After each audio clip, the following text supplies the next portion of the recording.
Hey guys, how's it going? Hope you're all keeping well. Welcome back to my channel, or if you're new to the channel, welcome. Hit that subscribe button and enjoy the content.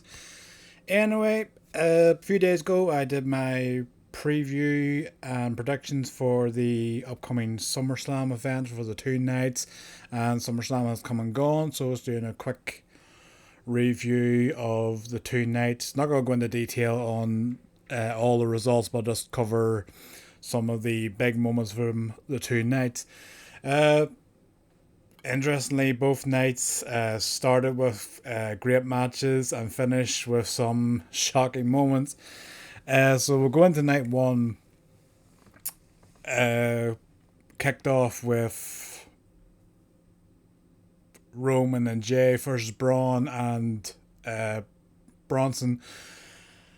I thought it was a very good opening match. I was expecting Braun and Bronson to win, just because they're, as I said, their group is just starting out, so it would have been a good push momentum for them to get a win. But obviously, I had a feeling that Roman's just returned, that they'll probably have maybe him and Jay pick up the victory. So it was a very good opening match, and Jay got the win, pinning Bronson Reed after Roman had taken the spear from Braun. So that was a good match. Crowd was very into it. Obviously, Jay with the yeets, he was uh, doing the yeets as entrance and then did it mid match again.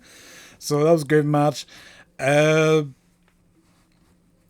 Charlotte and Alexa became new tag champions. Very good for them. There was a moment during the match where you thought that maybe because Alexa had accidentally punched Charlotte, that Charlotte was going to turn on her and the friendship partnership was going to implode, but they picked up the victory. So curious to see where Raquel and Roxanne go now. Obviously, will they try and get the titles back, or will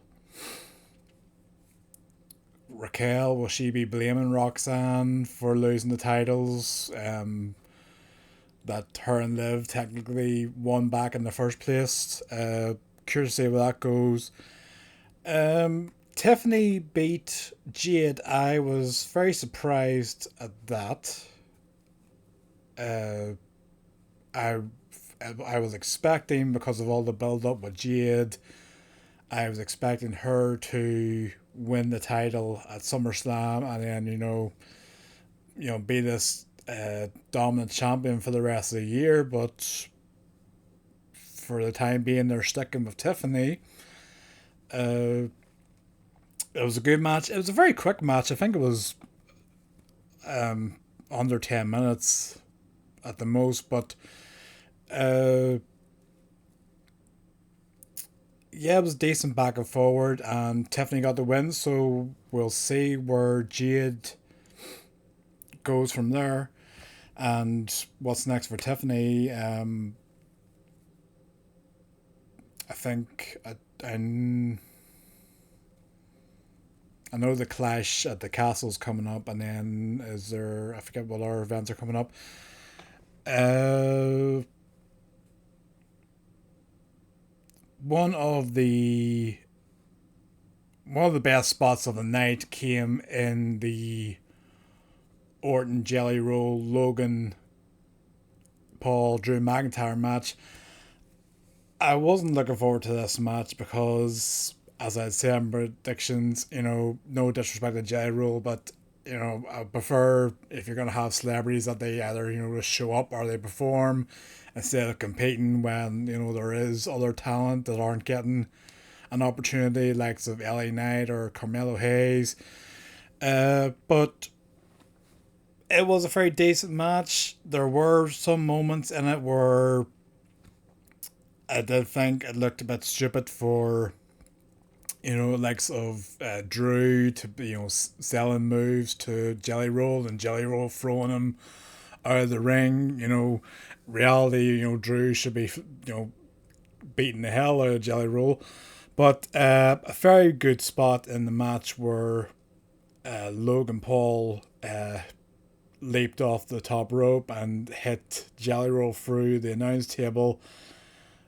As I've said before in the past, whether you like Logan Paul or you hate him, you've got to give him credit for some of the spots that he does in WWE. I know, like, some people might just look at him as as just a highlight moment in matches instead of thing, but he does. He takes it seriously, and he does put on some decent matches with his moves. And fair play to Jelly Roll for taking that splash for the announce table, and finishing the match. Like, it looked for a moment that he was hurt to the point that they were going to have to try and help him backstage, but continued on with the match and finish it. So I was expecting, as I said in my predictions, I expected Orton and Jelly Roll to win that, because usually when you have the celebrity competing, they usually do win. But no, they went with Drew and Logan winning, which I'm happy with, because I think I'd like to see Drew get a bit of a push at some point. Obviously, the big match on night one was the CM Punk Gunther match. Really enjoyed this. Very back and forward.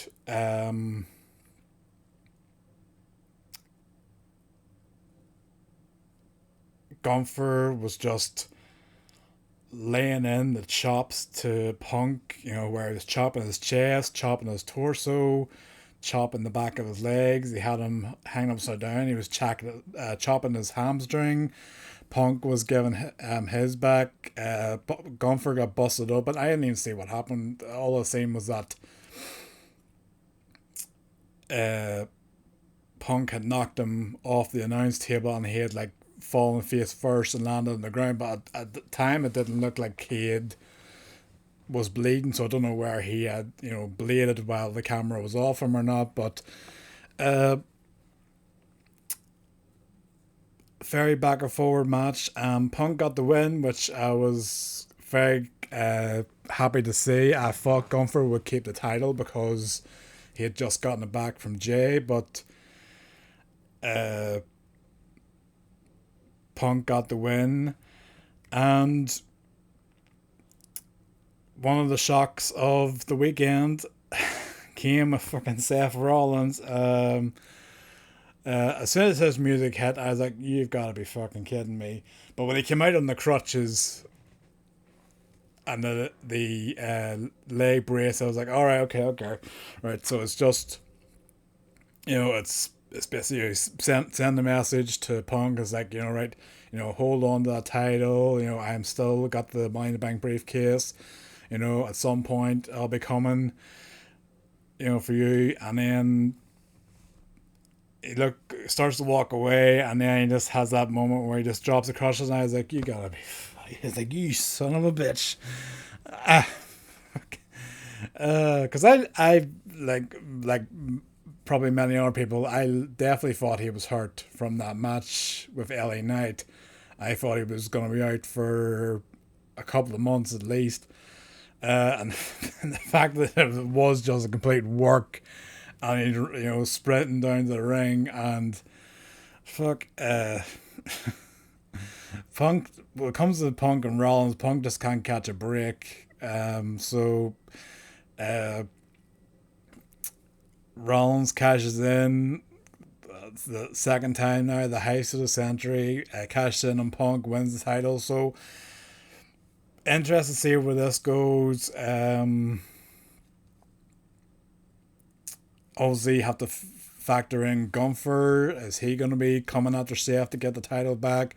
Punk is definitely going to be coming after Seth. I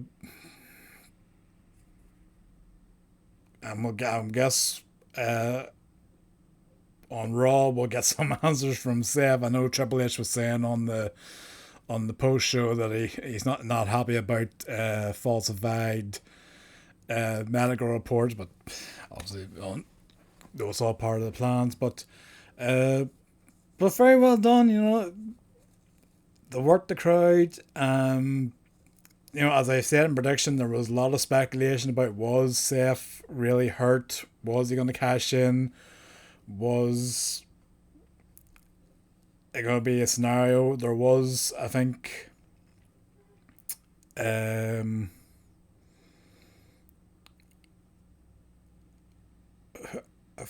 was it, I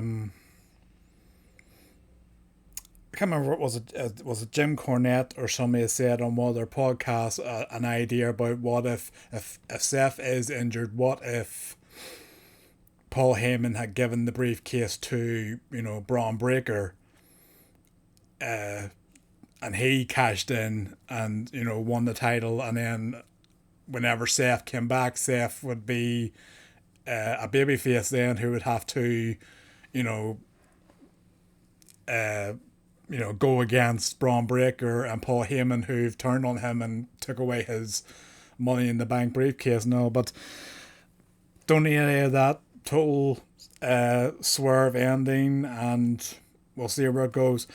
Uh, on the night two, again, another great opening match was the triple threat between Naomi, Rhea, and Io Sky. Great moment for Naomi that they announced on the commentary that it was her father who was on the guitar uh,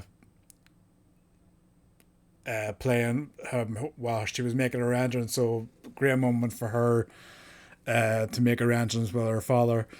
Uh, a very good match, some great spots, and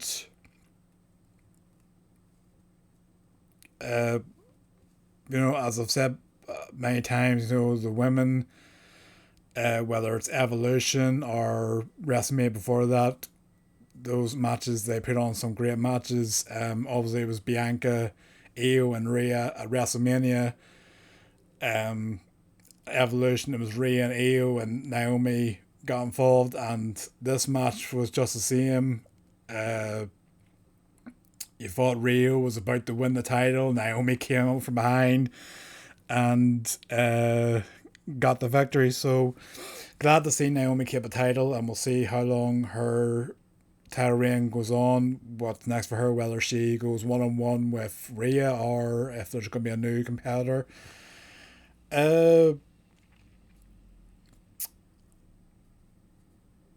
AJ versus Dom.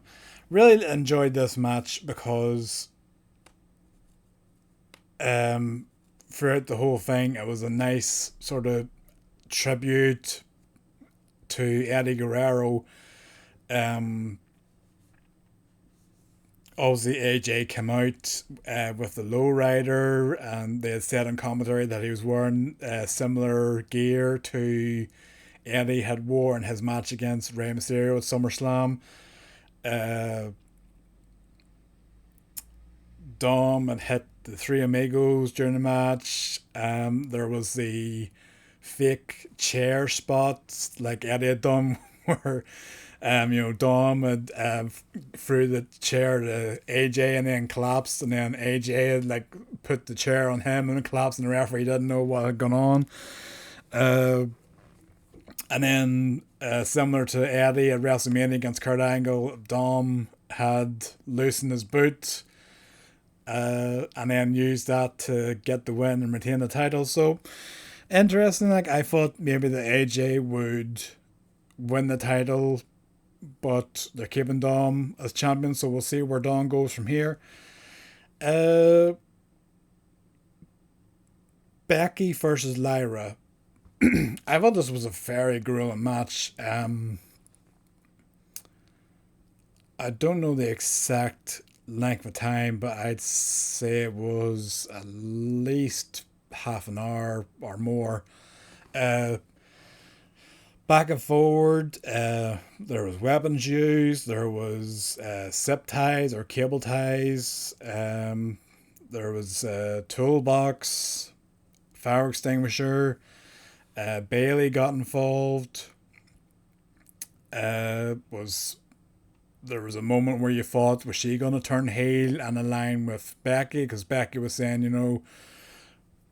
Lyra cost you this match, and we're part of the four horsewomen of WWE. But then she was fighting Becky, and then she inadvertently ended up punching Lyra with her fist wrapped in chain. Becky got the win. So I thought Becky would retain the title. So obviously from here we'll see what's next for Becky, and I'm assuming that Bailey and Lyra are going to continue their feud. So we'll see what happens next.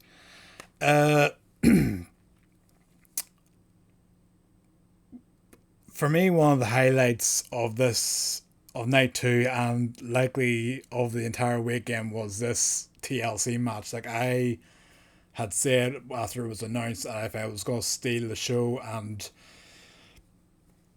if I possibly could have, or I did, because this match was insane. There's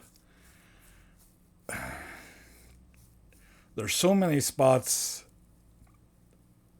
to even talk about that I'm trying to remember, but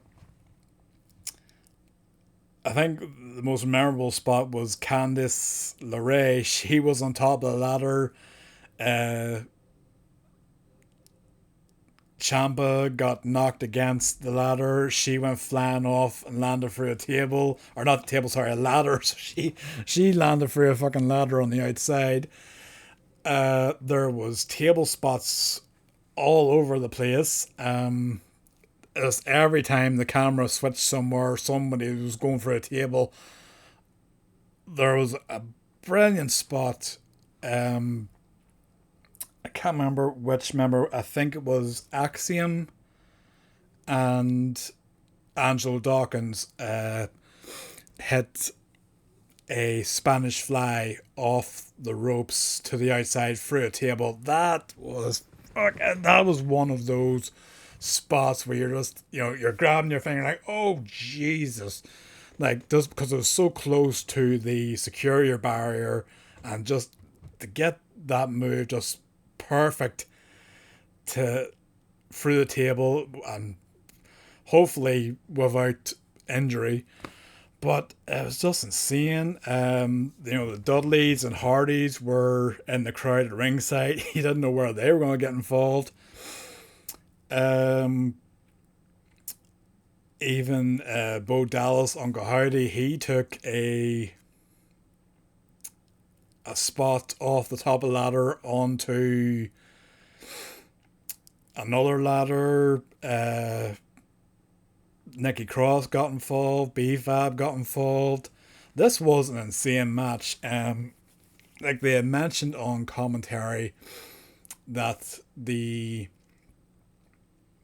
Smackdown tag teams were feeling a bit disappointed that they were left off the WrestleMania card, and that they were given the TLC match on SmackDown, as a sort of a make it up some sort of way, and that they had put on a hell of a match, and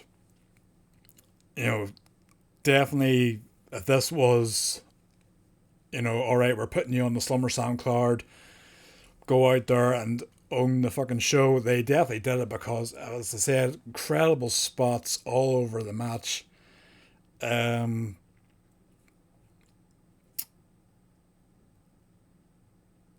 I had gone for the Motor City Machine Guns. I mean, like I said, it could have been anyone. But the Wyatts retained the title, so fair play to them. The only, if I have one little nag about the match, is that I think it should have been done in the evening instead of the daytime.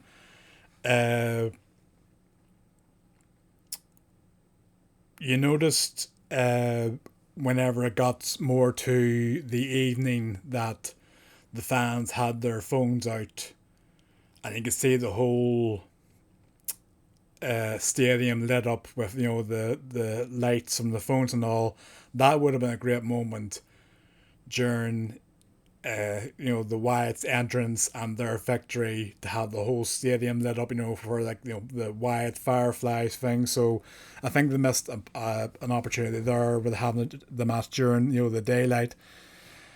Um, Obviously the big match of night two and probably the big match of the entire, event was the street fight. John Cena versus Cody Rhodes. Uh, Obviously, since I had done my predictions video, John had done his promo on Smackdown where he had seemingly turned a babyface again and basically said that, the last few months it just, waste of his time, and he wants to, he wants to be the person that he really is and stop pretending to be something he's not. So obviously the theory was that maybe Cody was going to turn heel on him. So as I said in predictions, it's very difficult to see how Cody could have turned heel in a street fight, because in this match, even during this match, there were points where, Cody had a weapon, whether it was the what would you call it? The I don't know, the corner wrench attached to the ropes, and he was, attacking Cena with it, and the crowd was booing. But you know, even that what didn't look like a sign of, Cody's turning heel and he's going to thing, because it's a part of street fight. They were, kicking the shit out of each other with weapons, so it's all legal. So it'd be different if it was, part of a match and Cody had thing. But a very back and forth match. I had said this on Twitter, or X, whatever they want to call it nowadays. This match was definitely 10 times better than their match in Mania. John looked so much better in this match than he did in the match at Mania. Again, some great spots. They're fighting in the ring, fighting in the crowd, fighting on the entrance ramp. So many times that you thought the match was over, whether Cody had hit his 3 crossroads, and usually whenever he hits 3 of them, you think that's it, it's done. Cena had hit the AA off the top rope, and usually when you think he does that, that's it done, but it just kept going. Trying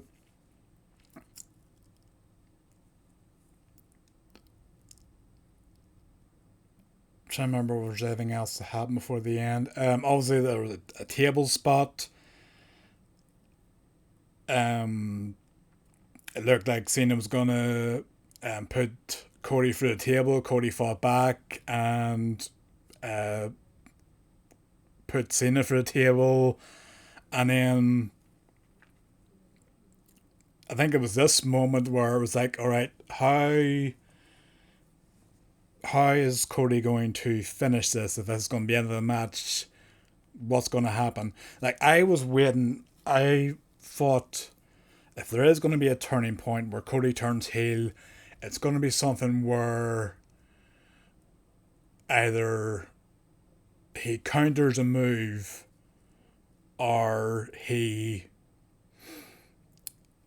you know, he makes a gesture for Cena to drop his guard, and then he like hits him with a low blow, and that'll be the moment where he turns heel. But no, he played a straight baby face, even though the crowd was booing him, and he gives Cena the salute, hit him one more time the crossroads, pinned him 1, 2, 3. Cody's new champion. Very great match, and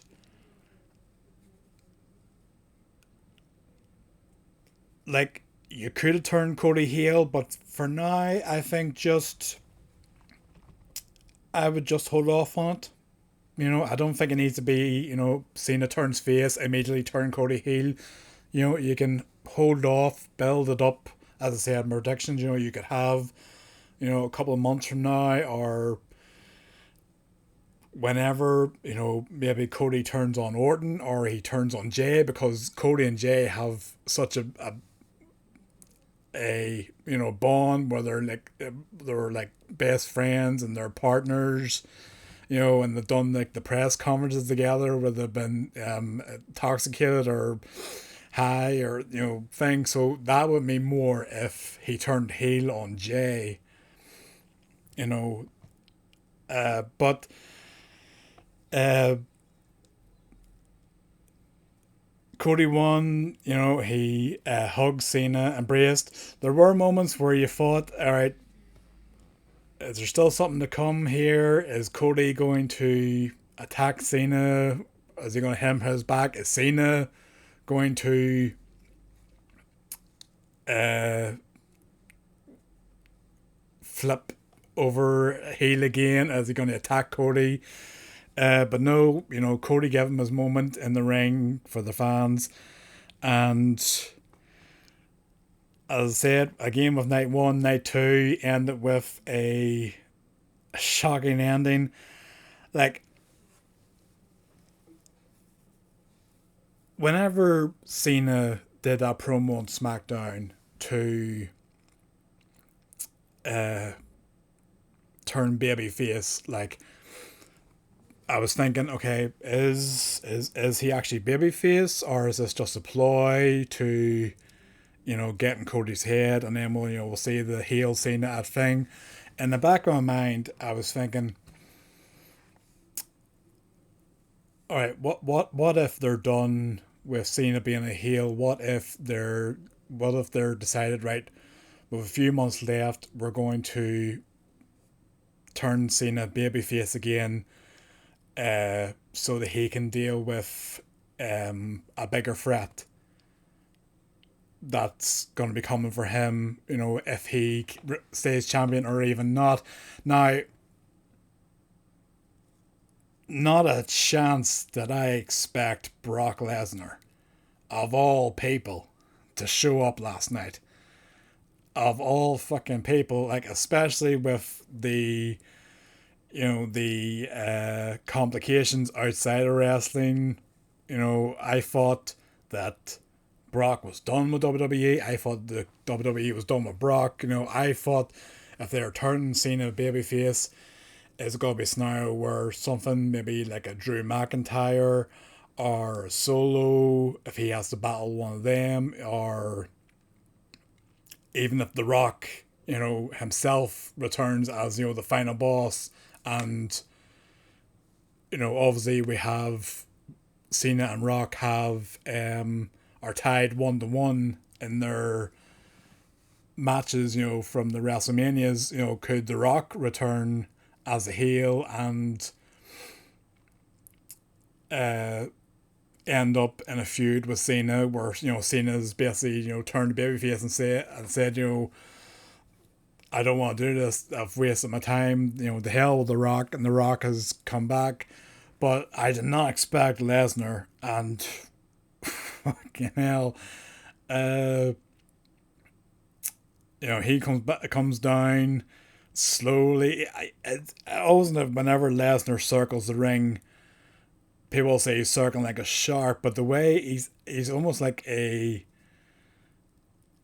a lion or something, just motion. The fact that he does it so slowly, he takes off his jacket, he takes off his hat so slowly while keeping eye contact. It just makes you so fucking. I think, and Cena's just went through his war with Cody, and he's like trying to pull his armband up. That's what I say, right? Come on. And then this Brock just comes in, one move, bang, F5 is dropped, and fucking Lesnar's just standing over him. Very good ending, and we will see what happens, because obviously Lesnar has got to be one of Cena's toughest opponents, and obviously people have been speculating about who else Cena could face in this final run. He's faced Orton, he's faced Cody. Um, obviously, like the names being thrown about. People are saying, it'd be great if, he could have one more match against Edge, but obviously at the moment, Adam Copeland's in AEW, so for the foreseeable future, that'll definitely not be happening. So I guess where do you go is the next best thing is Brock fucking Lesnar, and I heard that Triple H had said on the post show that Cena had asked for this. He had wanted Brock back. So I'm very curious what they're going to do with this, because like anytime that Cena has gone up against Brock, it has not ended well. I mean, Brock Lesnar versus John Cena was the birth of Suplex City when he decimated him in the ring and, won the title. Even whenever Brock had first returned, he and Cena had that brutal match.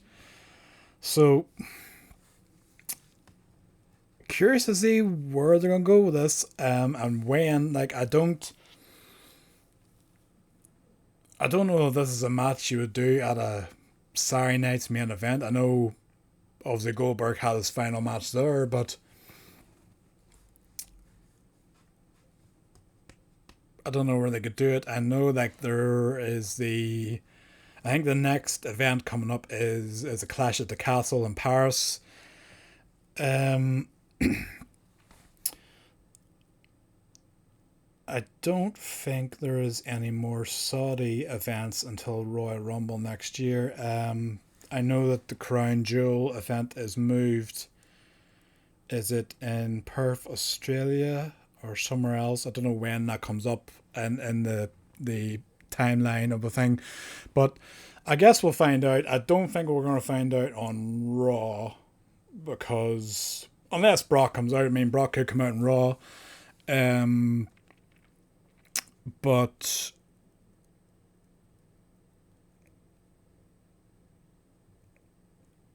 I would assume. Well, when is John Cena next scheduled to appear?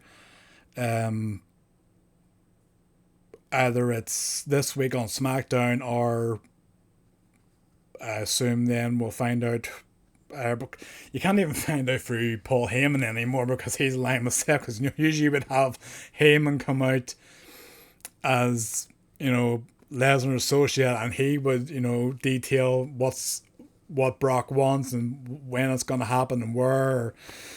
So I guess we'll wait and see. But very good event over 2 nights. Some great matches, some great spots, and leaves a lot of open doors for new places. Obviously Cody's the new champion again. Where does he go from here? You've got Cena and Lesnar. Seth is the new world champion. Where does he go with Punk and Gunther? Roman and Jay have beaten Braun and Bronson, so what's going to happen next with them? It looked like Braun had his knee taped up, and I did see some footage of him sort of needing to be helped backstage after their match. So hopefully that was just precautionary and nothing bad with that. They'll keep him out of action. Although, for fuck's sake, we thought Seth was out of action, so who knows when anyone's injured anymore. But anyway, yeah, so that was just my review of that. Very good event, and I guess we'll see what happens next in the coming weeks on Raw and SmackDown. Fair play to them, some good swerves, some returns, some great matches. It was all good fun. But anyway, let me know your thoughts in the comments. If you watched SummerSlam, did you enjoy it? And what are your thoughts on everything that happened, the returns, the wins, and where we go next? If you enjoyed this video, drop a like and subscribe to the channel. I'd be very much appreciated. And I shall see you again. Take care. See you again.